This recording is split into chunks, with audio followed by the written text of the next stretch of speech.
출퇴근 제에는 굉장히 애매한 경우가 많습니다. 그럴 때는 혼자 고민하지 마시고 하단의 연락처로 문의. 안녕하세요.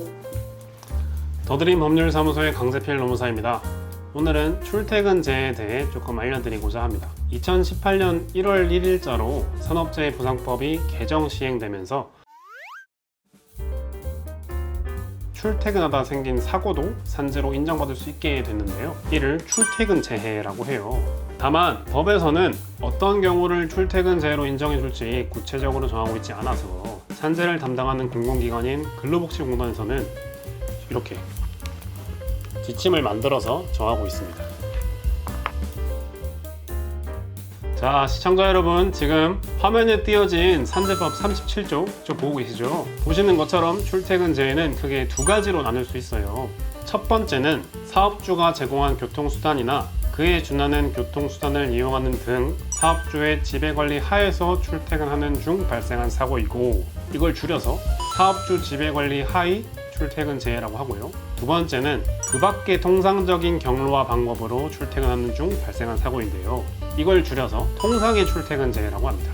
첫 번째 경우인 사업주 지배관리 하의 출퇴근 재해는 재해자들이 직접 산재를 신청해도 승인받기가 좀 수월한 편인데요. 두 번째 경우인 통상의 출퇴근 재해를 산재로 인정받으려면 출퇴근이 통상적인 경로 및 방법에 따라 이루어지고 일탈이나 중단이 없어야 합니다. 여기서 통상적인 경로는 사는 곳과 일하는 곳 사이를 일반인이라면 이용할 수 있다고 인정되는 경로를 말하고요. 통상적인 방법이란 대중교통, 승용차, 자전거, 도보 등 사회 통념상 인정되는 합리적인 출퇴근 수단을 말합니다.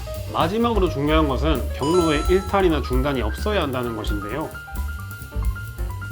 예를 들어서 출근 전에 등산을 하고 회사로 가던 길에 사고가 났다든지, 아니면 퇴근 후에 사적인 모임을 가지고 집으로 가던 길에 사고가 났다든지 하는 경우는 산재로 인정받기가 좀 어렵습니다. 다만 경로에 일탈이나 중단이 있더라도 예외적으로 산재로 인정받을 수 있는 경우가 있어요. 예를 들어서 일상용품을 구입하는 행위, 자녀를 데려다 주거나 데려오는 행위, 이런 행위들은 경로의 일탈, 중단의 예외 사유로서 산재로 인정받을 수 있습니다. 그러니까 경로에 일탈이나 중단이 있었다고 해서 나는 산재는 안 되겠구나 이렇게 생각하지 마시고 더드림으로 연락 주시면 자세한 상담 도와드리겠습니다. 오늘은 출퇴근 재해에 대해서 간략히 소개해 드렸는데요. 출퇴근 재해는 굉장히 애매한 경우가 많습니다. 예를 들어서 평소에는 지하철을 타다가 그날따라 날씨가 좋아서 바깥 구경을 좀 하고 싶어서 버스를 타고 출근하던 중에 사고가 발생했다면 그것도 출퇴근 재해인지, 회식이 끝난 후에 집에 가던 길에 사고가 발생했다면 통상의 출퇴근 재해인지, 전동 스쿠터나 인라인 스케이트 같은 걸 타고 출퇴근하던 중에 발생한 사고도 출퇴근 재해인지, 카풀을 해야 돼서 여러 군데를 들르다가 사고가 난 것도 출퇴근 재해인지 등 여러 경우가 있을 수 있어요. 그럴 때는 혼자 고민하지 마시고 하단의 연락처로 문의 주신다면 친절히 상담 도와드리겠습니다. 감사합니다.